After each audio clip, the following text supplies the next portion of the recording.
ہمارے اندر بے حیائی اور بے شرمی اور بغاوت کیوں آتی ہے اور کیسے آتی ہے؟ کبھی سوچا ہے؟ ہم چھوٹے چھوٹے پہلے کام کرتے ہیں، جرأت کیسے آتی ہے ہمارے اندر؟ اس پہ پہلے شروع میں توبہ کرتے رہتے ہیں، جب ایک کر لیا، دو کر لیا، کرتے کرتے جب بڑے بڑے گناہوں تک ہم پہنچ جاتے ہیں، جب چھوٹے گناہوں کو ہلکا لیتے ہیں نا تو جرأت بڑھتی جاتی ہے انسان کی، پھر انسان بڑے بڑے گناہ کرنے شروع کر دیتا ہے۔ تو اس لیے میرے بھائی کسی گناہ کو چھوٹا سمجھ کے کرنا نہیں چاہیے، اور کسی بھی نیکی کو چھوٹا سمجھ کے چھوڑنا نہیں چاہیے کہ یہ چھوٹے گناہ، یہ چھوٹی نیکی ہے، چھوڑنا نہیں چاہیے انسان کرنا، اور گناہ کو کرنا نہیں چاہیے۔ وہ کلمات یہ تھے، ربنا ظلمنا انفسنا وان لم تغفر لنا، اس کا ترجمہ پڑھیں، بڑا زبردست ترجمہ ہے، یا اللہ ہم نے ظلم کر لیا ہے، سے غلطی ہو گئی ہے، اللہ نبی ہیں، ویسے نبیوں سے غلطی ہوتی ہے، جیسے لگے صاحبن تھی، تمام مفسرین نے لکھا ہے نبی سے غلطی نہیں ہوتی، یہ غلطی سے غلطی کروائی گئی، شیطان نے جو دھوکہ دیا تھا۔ انبیاء یہ رہبر ہوتے ہیں امت کے لیے، پوری امت کے لیے ایک ماڈل ہوتے ہیں، یہ پاک ہیں غلطی سے، اللہ نے ان کو محفوظ رکھا ہے۔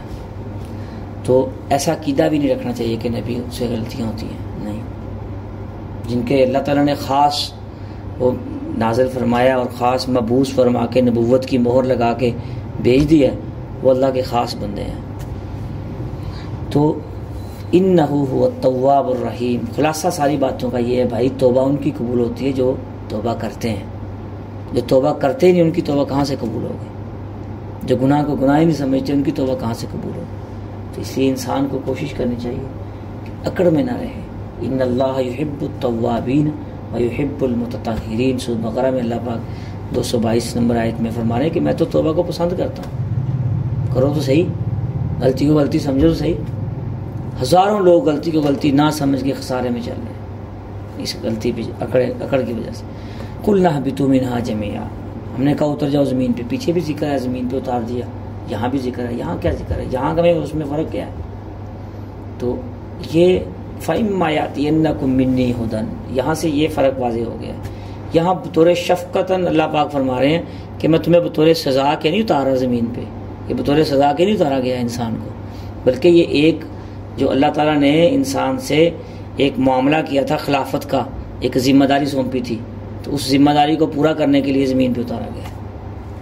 تو اس لیے یہ کہنا کہ ان کو جو سزا دی گئی، جنت سے نکال دیا گیا، زمین پہ اتار دیا گیا، یہ نہیں، ایسے نہیں بولنا چاہیے۔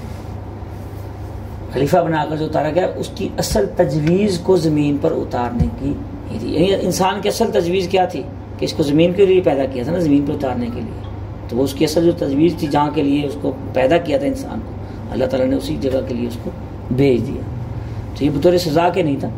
پھر فرمایا کہ جو تم میں سے میری طرف ہدایت کی باتیں آئیں گی، اب تم زمین پہ اتر گئے، اختیارات بھی دے دیے، خلافت بھی دے دی، جو اتباع کرے گا اس کو پر نہ خوف ہوگا نہ غم ہوگا۔ خوف اور غم میں فرق ہے، مفسرین نے لکھا ہے خوف اور غم میں فرق ہے، دیکھنے میں ایک ہی چیز لگتی ہے۔ خوف کہتے ہیں کہ کسی آنے والے واقعے سے انسان ڈر جائے، یار یہ ہو نہ جائے، کہیں وہ کام ہو نہ جائے، اور غم کہتے ہیں کوئی واقعہ ہو جائے اس پہ غمگین ہو انسان، دل غمگین ہے، یار واقعہ ہو چکا ہے پیچھے، تو یہاں اللہ تعالیٰ نے دونوں لفظ استعمال فرمائے، نہ وہاں خوف ہوگا عذاب کا اور نہ نعمتوں کے چھن جانے کا غم ہوگا۔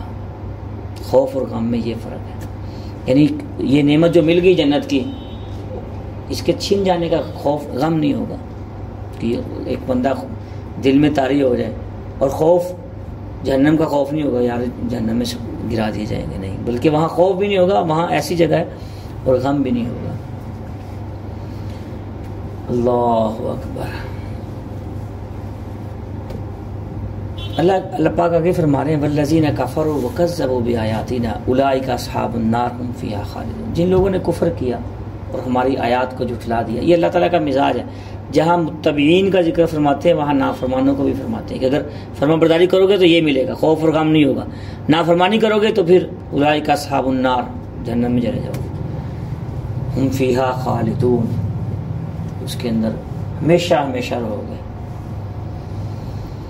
اللہ اکبر۔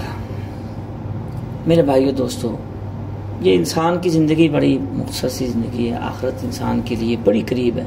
ہر روز یہ قبرستان کا راستہ طے کر رہا ہے، ہر روز قبر کے قریب جا رہا ہے، ہر روز قریب جا رہا ہے۔ اب کتنا فاصلہ رہ گیا، ایک دن کا، ایک رات کا، یا 10 دن، 10 راتوں کا، یا 10 سالوں کا، یا 10 مہینوں کا، یہ اللہ تعالیٰ جانتے ہیں۔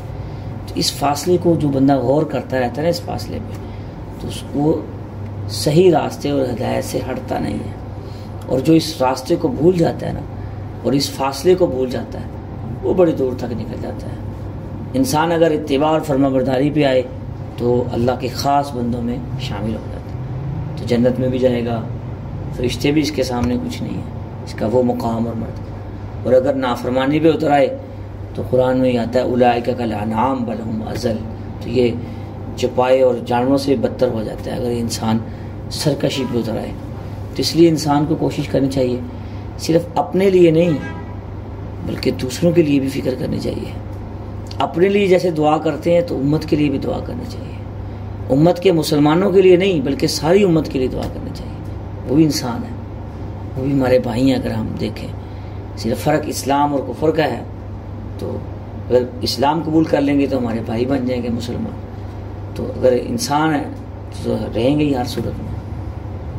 المؤمنون انما المؤمنون اخوہ، قرآن میں آتا ہے کہ تمام مومنین یہ بھائی بھائی ہیں، اور کافروں کے بارے میں اللہ تعالیٰ نے فرما رہے ہیں کہ یہ تو تمہارے دوست بھی نہیں ہیں۔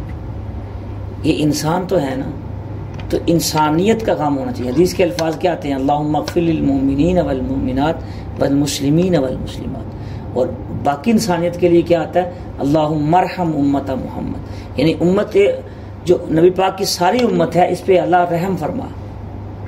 ساری امت کی فکر ہونی چاہیے، اور دعائیں بھی ہونی چاہیے، اور کوششیں بھی ہونی چاہیے انسان کی۔ اور مومنین کے لیے تو بالخصوص جن کے لیے اللہ تعالیٰ نے وعدے کیے ہیں، تو زیادہ احساس ہونا چاہیے کہ یہ اللہ کو ماننے والے ہیں۔